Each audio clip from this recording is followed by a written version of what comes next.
Inner Voice Show is a dialogue between the host and the listeners about their relationships. This show is not an attempt to assess, diagnose, or treat any mental health or illness condition. Please consult your physician, psychiatrist, or psychotherapist for personal matters.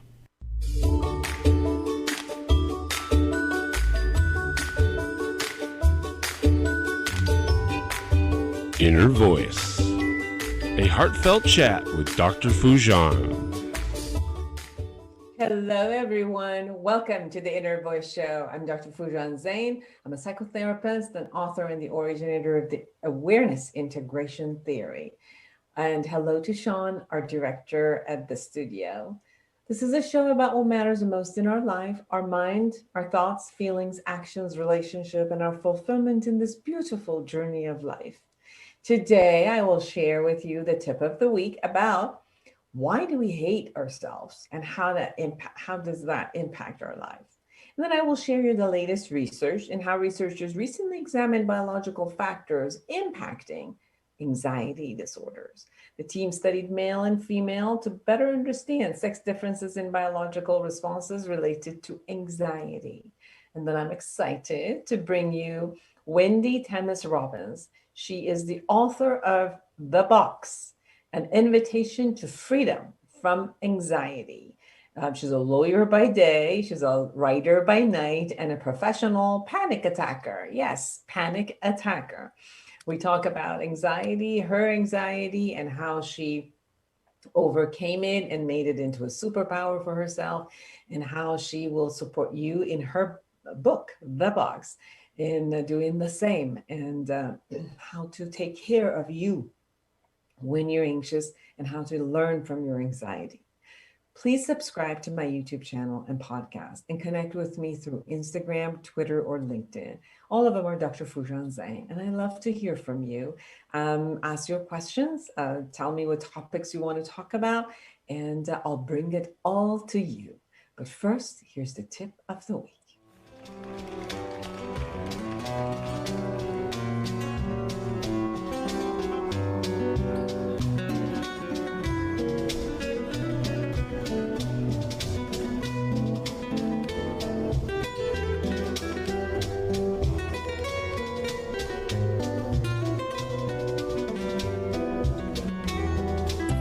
This is to all of you therapists, counselors, coaches, and teachers out there, offering you my latest book, Awareness Integration Therapy. Clear the past, create a new future, and live a fulfilled life now. Every person that reaches out to a psychotherapist, a counselor, or a coach is seeking to learn skills that can be utilized daily to foster a successful and fulfilling life. So this book offers an effective tool to all psychotherapists and coaches for supporting their clients to become aware of their inner process and to be accountable for it, as well as the results in all areas of their lives with the utmost level of care and acceptance.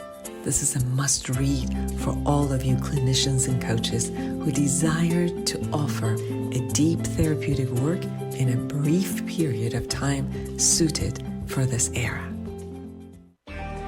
Have you ever wished you could just wake up one day, reach across your nightstand, and hit the life reset button? Let's face it, the struggles and frustrations of everyday life leave millions of women and men around the globe yearning for a new way. And the new way is right here in Life Reset, the awareness integration path to create the life you want by Dr. Foojan Zeine. You can get it now at foojan.com or amazon.com. Life Reset, the awareness integration path to create the life you want. You deserve it. Hello, I'm Dr. Foojan Zeine. I'm a psychotherapist and a life coach for the past 30 years, and I'm the originator of the Awareness Integration Therapy. I'd love to be able to support you in any matters of life that shows up for you that you need support. So call me at 818-648-2140. I am available to do online therapy or coaching, anyone who's around the world. And you can also join me in my office in San Clemente, California, if you like to come to the office. So call me at 818-648-2140 or go to Foojan.com. I look forward to hearing from you and having the opportunity to support you in things that are in your life and you just want to excel and create an amazing life for yourself and everyone around you.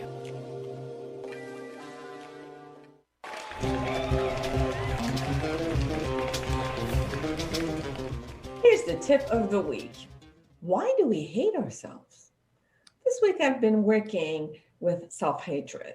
I've been listening to 12-year-olds and to 7-year-old wonderful people who've been reciting nasty comments to themselves for a lifetime. Some try to drown them out by using alcohol and drugs, and some cut, burn, or mutilate parts of their own body to punish themselves for being the worst human being. What makes us hate ourselves? As I've listened for the past 30 years to many, many, many people, as we explore the origin of these thoughts, it leads toward how we make believe that if the world did not take care of us, it must have been because we were bad. When two parents fought, the child saw himself as the cause and therefore he was bad. When an adult abused a child, she thought it must have been my fault, and I'm damaged good and I deserve it. When a parent neglected and was not available, the child thought, I must be unlovable.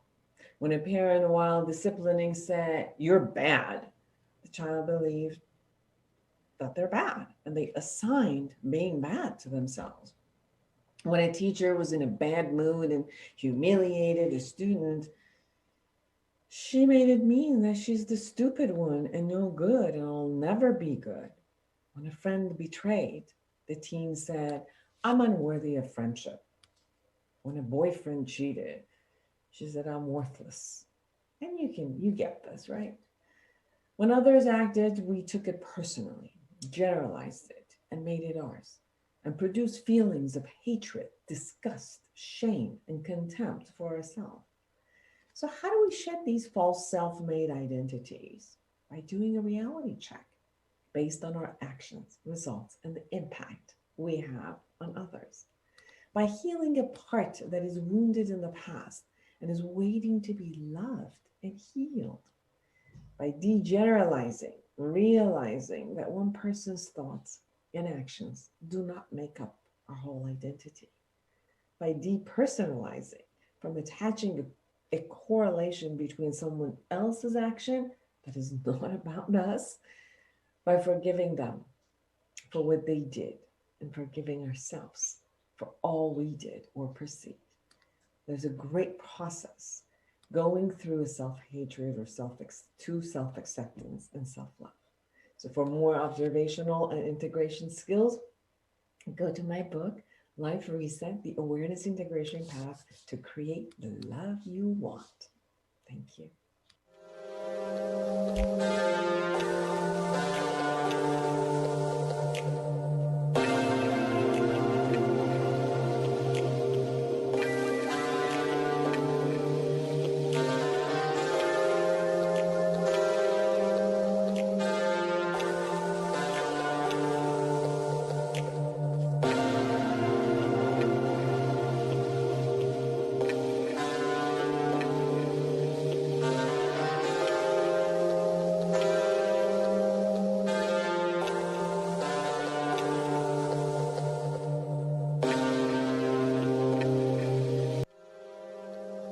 Hello, I'm Dr. Foojan Zeine. I'm a psychotherapist and a life coach for the past 30 years, and I'm the originator of the Awareness Integration Therapy. I'd love to be able to support you in any matters of life that shows up for you that you need support. So call me at 818-648-2140. I am available to do online therapy or coaching, anyone who's around the world. And you can also join me in my office in San Clemente, California, if you like to come to the office. So call me at 818-648-2140 or go to Foojan.com. I look forward to hearing from you and having the opportunity to support you in things that are in your life and you just want to excel and create an amazing life for yourself and everyone around you.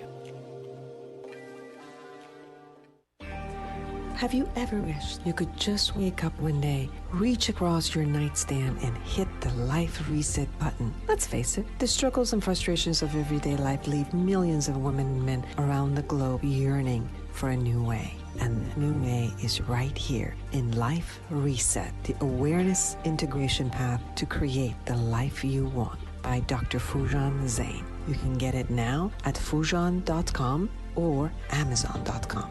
Life Reset, the awareness integration path to create the life you want. You deserve it.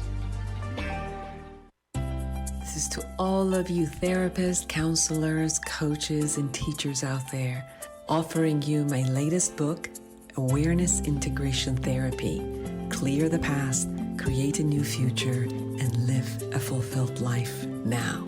Every person that reaches out to a psychotherapist, a counselor, or a coach is seeking to learn skills that can be utilized daily to foster a successful and fulfilling life. So this book offers an effective tool to all psychotherapists and coaches for supporting their clients to become aware of their inner process and to be accountable for it, as well as the results in all areas of their lives with the utmost level of care and acceptance. This is a must-read for all of you clinicians and coaches who desire to offer a deep therapeutic work in a brief period of time suited for this era.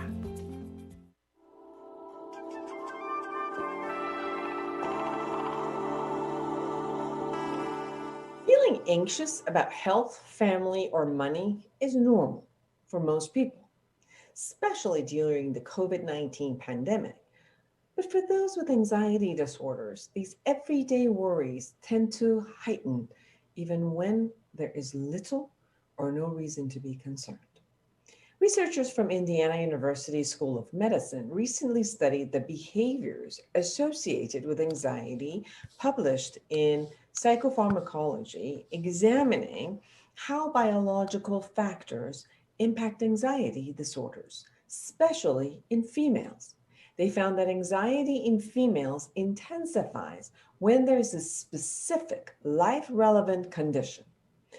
Anxiety disorders occur in twice as often in women than men, and social and cultural factors likely play an important role in the development of anxiety in females. The COVID-19 pandemic heavily influenced anxiety in people. According to the Centers for Disease Control and Prevention, in June 2020, a few months into the pandemic, 13% of Americans started using or increasing substance use to cope with their emotions and stress due to the unknowns at the time about the pandemic.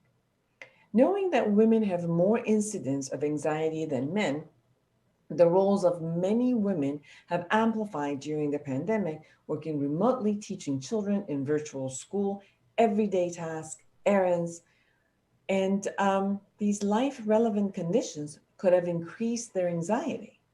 While anxiety in human is complex, anxiety in animal is based solely on biology. So biological factors play an important role in these types of mood disorders. But it can be hard to untangle the mechanism that drive anxiety in humans.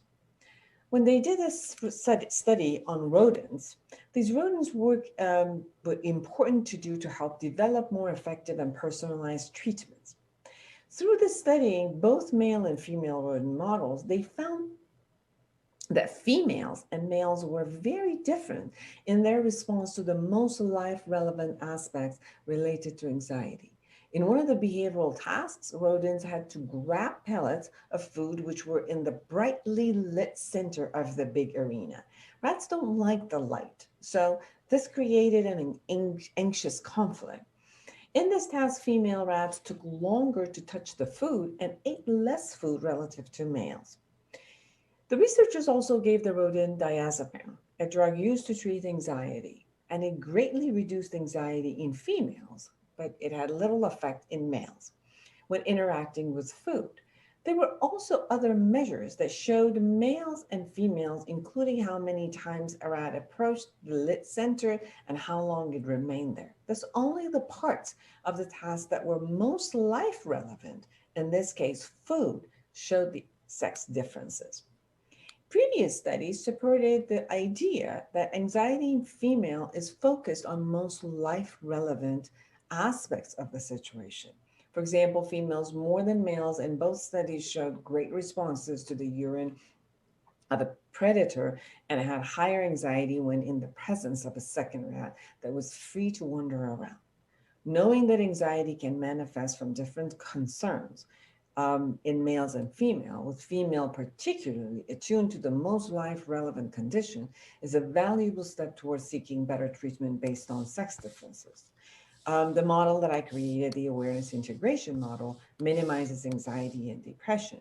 And I know that as I worked 30 years, I've seen that the anxiety and depression with females gets much more, it's more prevalent in females than it is in male. Another milestone or a phase of life that we really see a lot of anxiety in females are perimenopause, menopause, and postmenopause.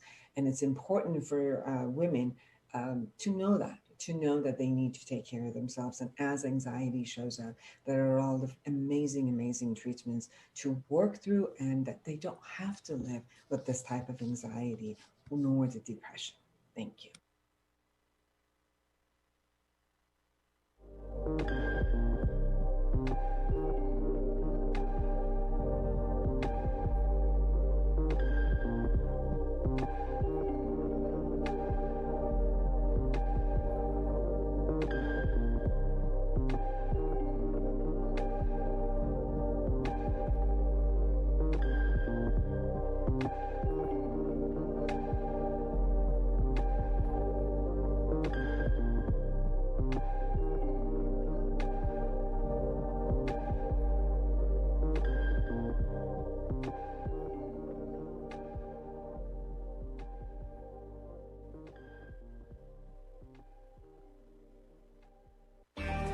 Have you ever wished you could just wake up one day, reach across your nightstand, and hit the life reset button? Let's face it, the struggles and frustrations of everyday life leave millions of women and men around the globe yearning for a new way. And the new way is right here in Life Reset, the awareness integration path to create the life you want by Dr. Foojan Zeine. You can get it now at Foojan.com or Amazon.com.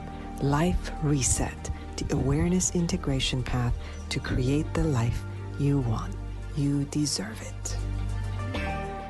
Take KMET 1490 AM with you everywhere you go by downloading our free smartphone apps found on the KMET website, KMET1490am.com. You can also go to the Google Play Store or the Apple App Store on your phone to download the free app. Now you can listen live or play any of your favorite programmers' podcasts using your smartphone. Go to KMET1490am.com and download your free phone app today.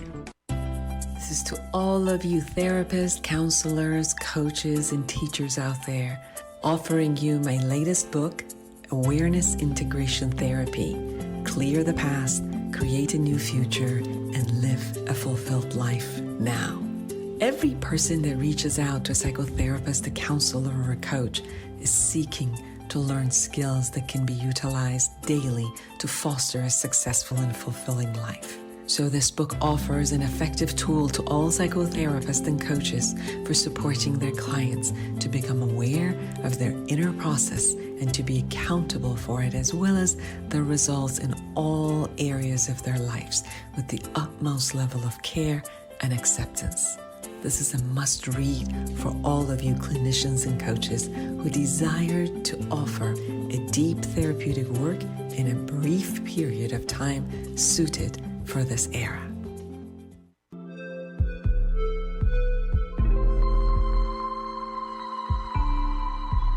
Well, hello again, everyone. I'm Dr. Foojan Zeine, and I am excited to have Wendy Tamis Robbins with me. She is the author of The Box, An Invitation to Freedom and Anxiety. She's a lawyer by day, writer by night, and a professional panic attacker. Yes, a panic attacker.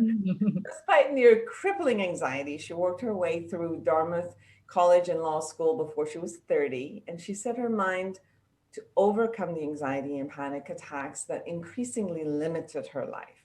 For the past 20 years, she's worked in the corporate finance, creating and preserving affordable housing and lending to the underserved communities. And what she says, which I love, says, now I don't just live my life beyond my disorder. I live it beyond my wildest dreams. Welcome to the show, Wendy.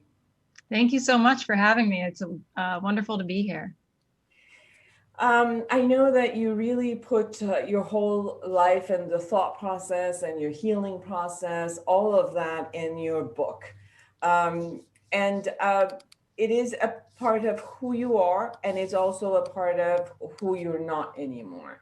You really go through explaining the extreme anxiety that you've had. You wrote this beautiful, I love your writing. You wrote this describing it very well. You said, I describe my anxiety to myself as strong, argumentative, persuasive, manipulative, and opportunistic.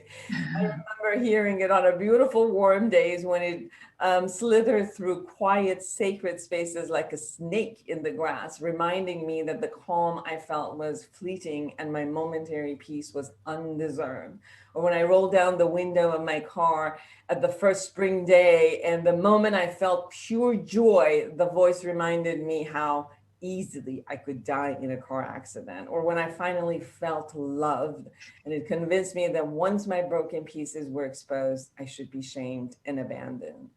I really experienced anxiety when I read your book, and I've worked with clients. I'm a therapist, so I work with clients for 30 years, and I really, really feel what they go through. So share with us how you experienced anxiety and what it did in your life, and we'll go on from there.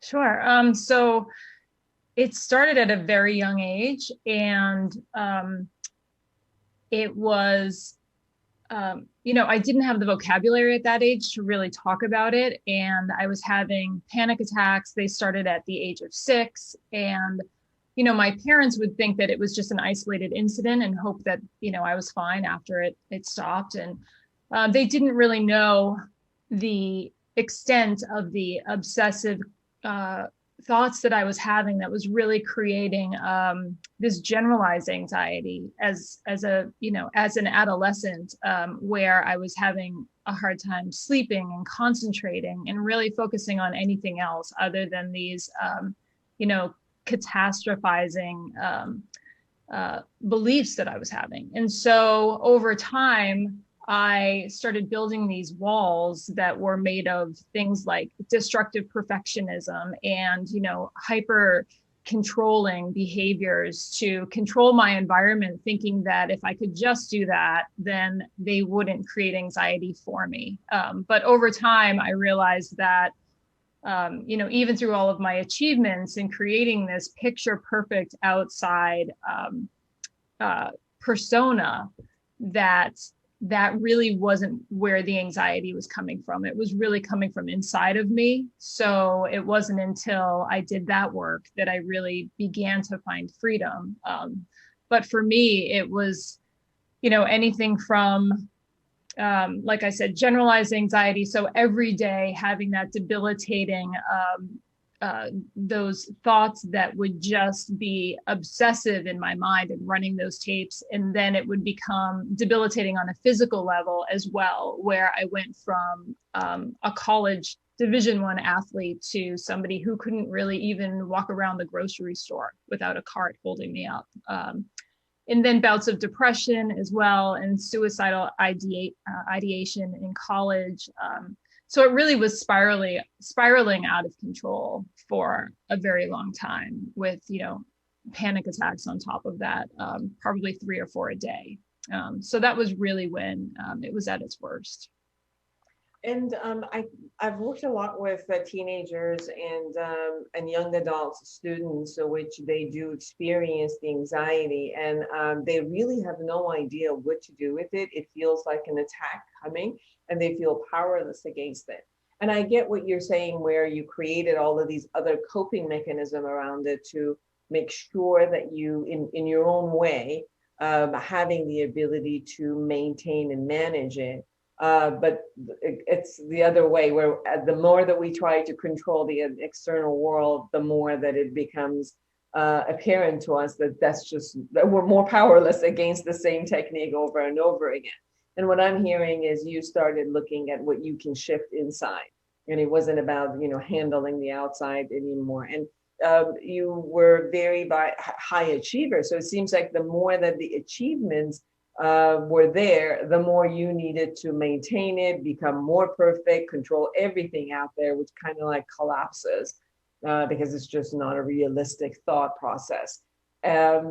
So how did you experience going in and shifting and looking at the catastrophe, as you called it, internally? I really had to go back. I had this amazing epiphany one day I was always unable to meditate, like my early therapist would suggest, well, if you have anxiety, then meditate. And I always thought I would fire them, honestly, because I was like, there's just no way with the thoughts that are going on in my mind. I can't sit and just, be still and be quiet. And I was terrified of going into my mind. So it just was it was a non-starter. But I did have this one moment of coaching with Martha Beck, who's a very famous, writer and life coach. And she gave me this amazing meditation where you just watch an unbroken horse run in a ring for, as long as it takes, for several minutes every day, and then sit there. For me, it took about 3 weeks until that horse stopped running. And that horse represented my anxious thoughts. And as I sat with that horse, every day things shifted inside of me. It was a place for my anxious thoughts to really run and run. And then it was also a place to process all of this anxiety that I had held in my body for decades. So once that horse stopped, it was a very profound moment for me, where I suddenly felt this sense of peace that I had never felt before. And it was really there all along, underneath all of that anxiety. But it was as if I had burned off the anxiety and then discovered what had been there all along. So it was really a jumping off point for me to start this meditative practice. And so soon thereafter, I had another meditation where I remembered being in this box as a child. My parents had bought this new refrigerator and put the big box that it came in, the cardboard box, in the living room for the kids to play in. And I remember being the only one that went in that box. And I knew that I really didn't go in to play. My childhood was a kind of a volatile household, because there was generational mental health that had gone untreated. And so there were, it was chaotic at times. So I would go into this box to retreat. And when I had that meditation, it was one of several, there's a few others in the book, where I realized I had to go back in order to find the source of my anxiety, really, in order to figure out if I could ever be free of it. So I went back to that little girl in that box and would meditate and just sit with her. And then I brought her out of that box, and I literally I could see through my anxiety where all of the open wounds still were in my journey. And I went back and just healed those places and reparented myself and did work like that. when looking into my past. And then as I was doing that and writing about it, a lot of the writing in the book is from those types of sessions. I would also do a lot of exposure therapy, right, to retrain my brain, because for so many years I believed that everything would be the worst case scenario. I would die if I sailed or hiked alone, or just all of these things that, you know, other people can do. And so in order to, like I said, retrain that part of my brain that believed those worst case scenarios had actually happened in my past, I had to go do them and live through the panic, live through the anxiety, and teach myself that it could be true for me.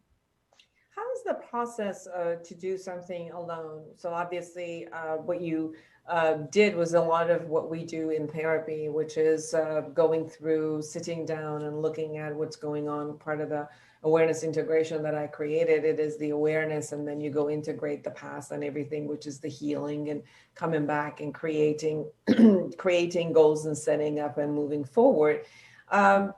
There is, when I also created the model and did it in Cal State Long Beach, people didn't do it with a therapist. They just did it through their journaling. We just created a guided system to do it.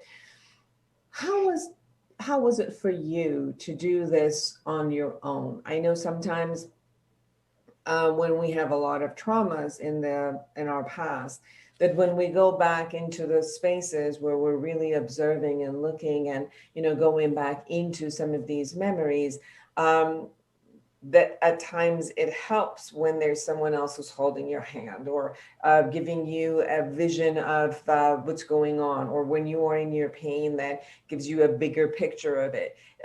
But I also know that I've done a lot of self-help work on myself, and I'm hearing you've done it, and I've you know, through books and the methods, I've also had other people to do it. But I just wanted to know what your experience was going through this process, because obviously you have those systems also in your book. And so if people are going to read the box, so how would it be for them to go through this journey with who they are without anybody else, a therapist or a coach holding their hands?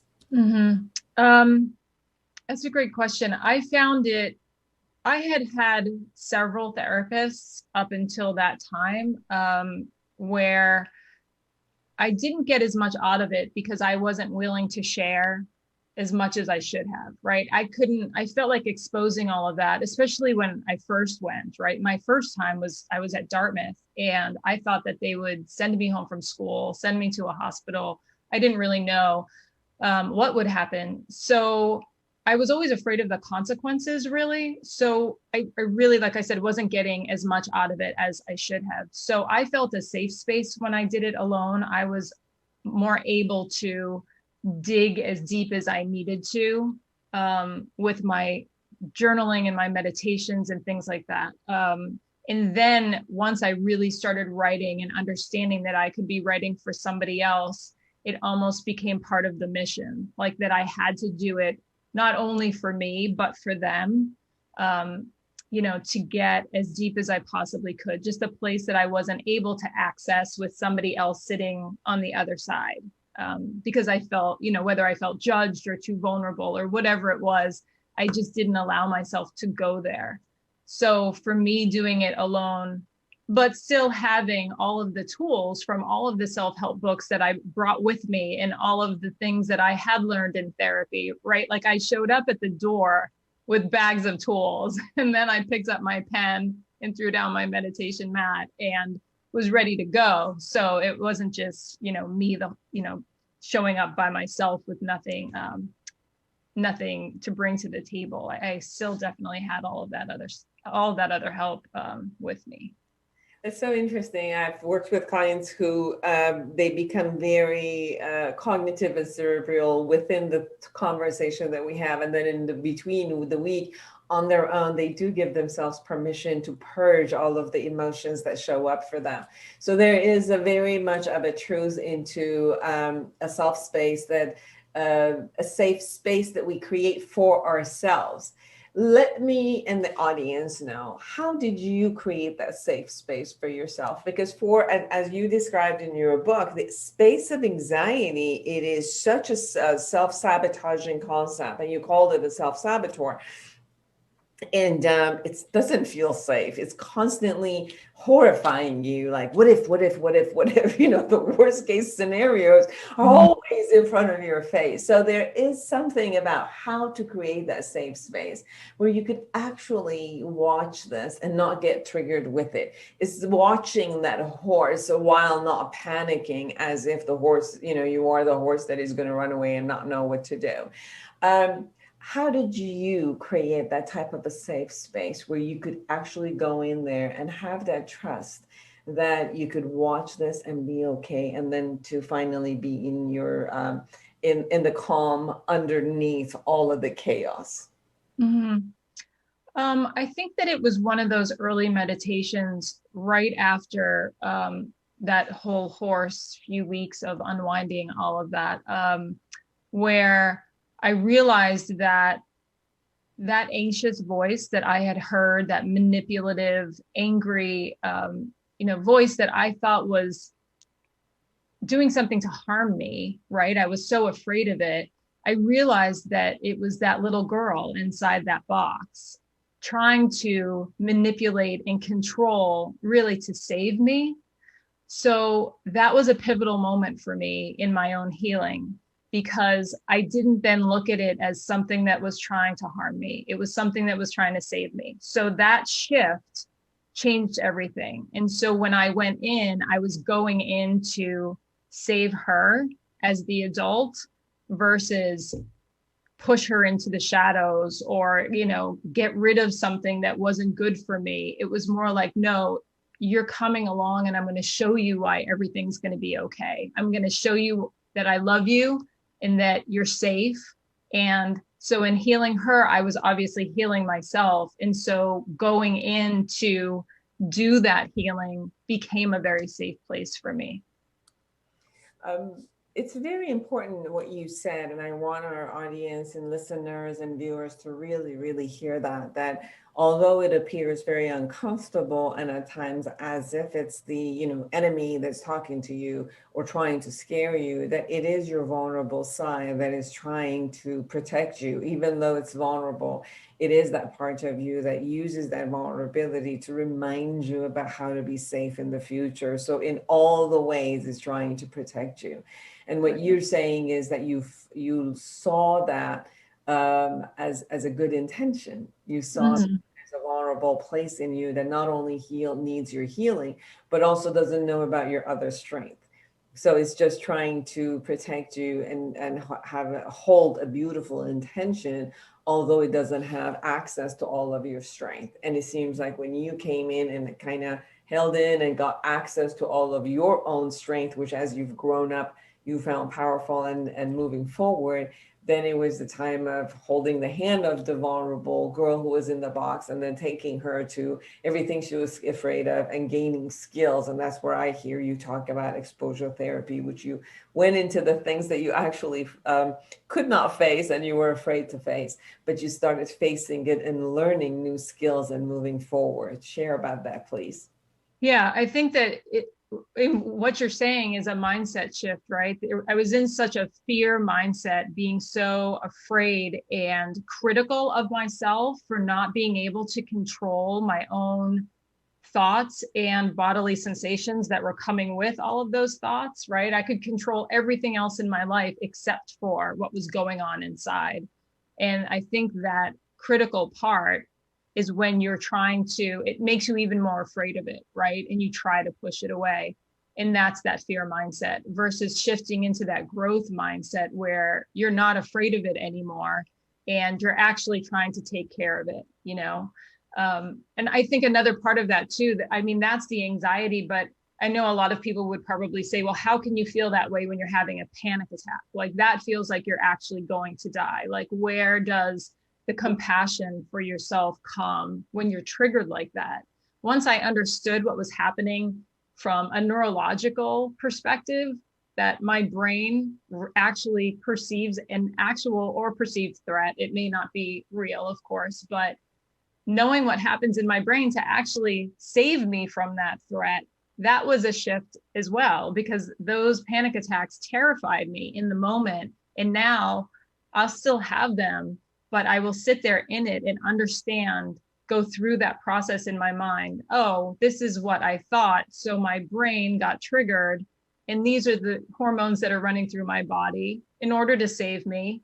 And I will just wait it out, for 10 minutes, and then I feel fine again.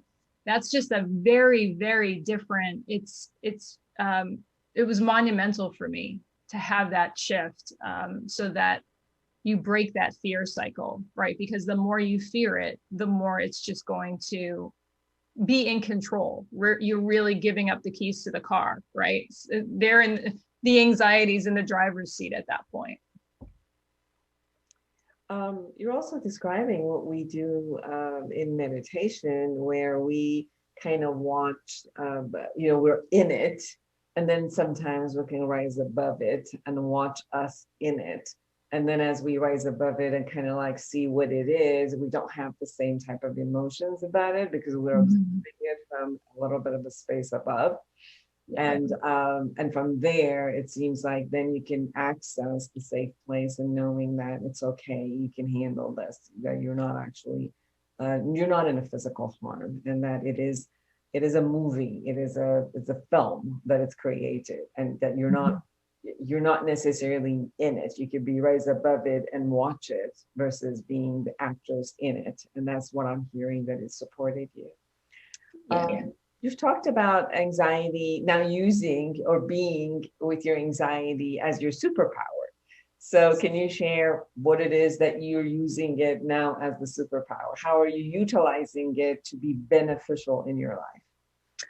Sure. Well, now I feel like in the present moment, being able to be aware of those thoughts and change them so that I am living my life in such a more conscious way.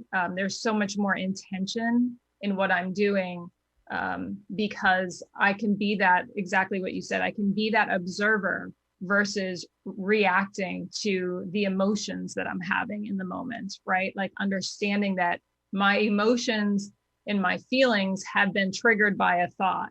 And so backing into the results that I want by going back and understanding the thoughts that have, started that emotional process, whether it's causing me anxiety or feeling depressed or something like that, that I can actually go back and, have conscious intention around how I actually want to feel and act and what my results will be. In the future, this has been one of the biggest shifts for me because I was living in a place of resistance all of the time. Everything I was saying was, no, I can't do that because I have anxiety, or they don't understand that I'm not going to be able to do that because I have anxiety. That was always my excuse, right? And so those were incredibly limiting beliefs. And that was a big part of the book, right? Understanding at some point that having that awareness that that safe place I had created was really a prison. So now when I look at things, whether they're opportunities to adventure or a new relationship or a new job or something like that, rather than reacting from that place of resistance, knowing that I can handle anything in terms of anxiety that I think was before going to limit me and stop me from doing any of those things. Now, if I feel that anxiety come up inside of me at all, I actually know that that means it's a place that I should go. That's actually where my path is leading me, because it's a place to build resilience, right? So I'm living now from a place of yes all the time, and all of these doors continue to open, whereas before it was the complete opposite. So I feel like anxiety's really given me that tool and that gift. And as we go through your book, not only you're sharing your own story, but you actually are giving people the path. You're giving people step-by-step guidance. So can you share what people are going to be gaining as they read your book, The Box, An Invitation to Freedom from Anxiety? Sure. I think that, and I didn't even know really that I was going to share this until about halfway through writing, because originally I just was writing to save myself. Really, it was such a cathartic process. But about halfway through, I did see this process unfolding where if you have had, and so many of us have, had some sort of trauma in the past, right, that has triggered these coping mechanisms like perfectionism and hyper controlling and hyper vigilant and things like that, that then create anxiety. They will see how I went back and kind of dug up all of, not in a bad way, like digging up the past where you can just leave it settled, but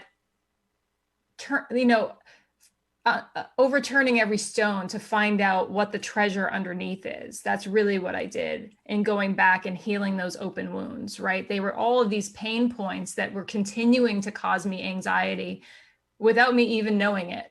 So they'll see how I went back and did that and probably see themselves in it and see a path to do it on their own. And then also halfway through the book, as I shift into more of the exposure therapy, more of like traveling overseas alone, or skiing and sailing and race car driving and things like that I never thought I would do. I think that that's the next stage where they'll see, now that you've healed the past, what can you do now to step outside of that box that you've put yourself in, how to see all of those bricks and why they were built, and now how to dismantle them. And then finally, it's really about how to live that life, because there's always those breadcrumbs, right? Showing you how to find your way back into that safe place and stay in your comfort zone.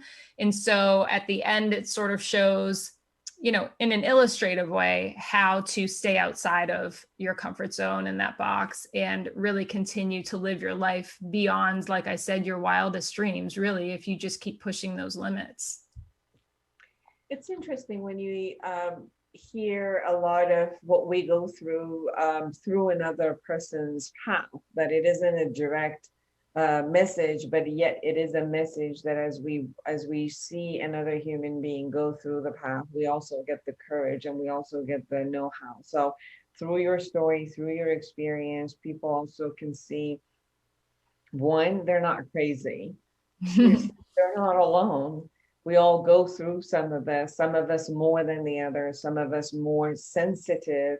We're born more sensitive, or the environment creates a space where we become more sensitive to whatever's happening in our environment, and then how to go back and create a healing space for ourselves. And I think this is one of the most important gifts that you have done with the book, The Box, An Invitation to Freedom from Anxiety, where you're sharing from a very vulnerable place, very personal place.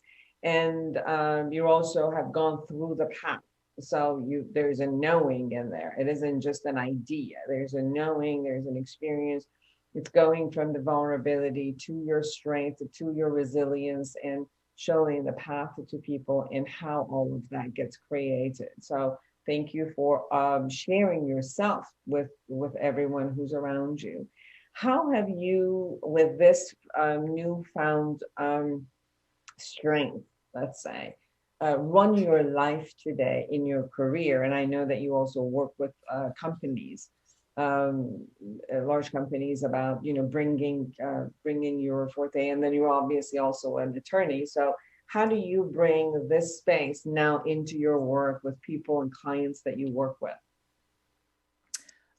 It's been really an incredible journey. For so long, for so many years, decades, I was hiding my my mental illness, my mental struggles from the law firms that I worked at, my clients. So as a lawyer, I saw it as the two worlds could not be combined at all. And then when I wrote the book, I knew that I would have to obviously tell the partners at the firm at some point that this was happening. And I was met with such open arms. It was really overwhelming. And they didn't just say, well, congratulations, they actually have brought me in to speak to everyone at the firm and do wellness programs. And from that, now I'm doing wellness programs for other law firms and for other, I've spoken at colleges and for organizations and associations, you know, for professionals. And it's just every single person, even my clients who I thought would be the biggest taboo, right? Because I feel as though as an attorney, I'm held to a very high standard in terms of my mental capability, my clarity, my ability to do my job. And when I became vulnerable with them and let them know that this is what I was doing, each and every one of them had their own story, whether it was their own struggle with some anxiety or mental health issue, it was somebody that they loved in their family or friends. And so it is so pervasive that it has just been an overwhelming response that I've received. And you can tell just by how much it's resonating, how much it's been needed and for so long. And especially since we're coming out of the pandemic, that I think it even heightens it more. So it's really been really gratifying for me in being able to have these not only one-on-one coaching clients, which is always, you know, an amazing relationship, and that's wonderful, but to have these big open spaces in the corporate world, to see them also see it resonate there as well, I think is really important, and we need more of it. Beautiful.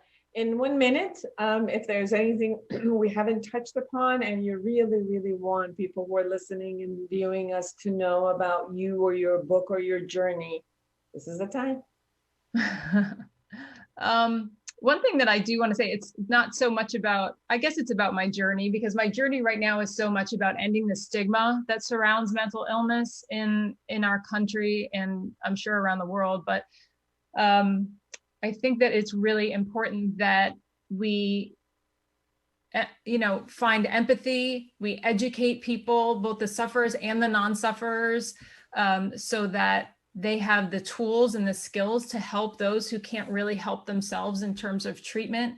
And then just to empower those who aren't suffering as well, because I feel like it's really difficult for people to reach out and try to help when they don't feel like they have the tools to do so. So yeah, those are the things that I'm really trying to communicate and focus on these days, just to, you know, I love promoting the book and the story, and I want to help as many people as possible, but I also love crossing over and trying to help those who aren't suffering to understand what's going on so that they can be part of the solution that is ending the stigma. Beautiful. So everyone, Wendy Tamis Robbins, please get the book, The Box, An Invitation to Freedom from Anxiety. And you can go to wendytamisrobbins.com and so you can meet her and get the book if you like. Thank you so much for spending the time and being with us today. Thank you so much for having me.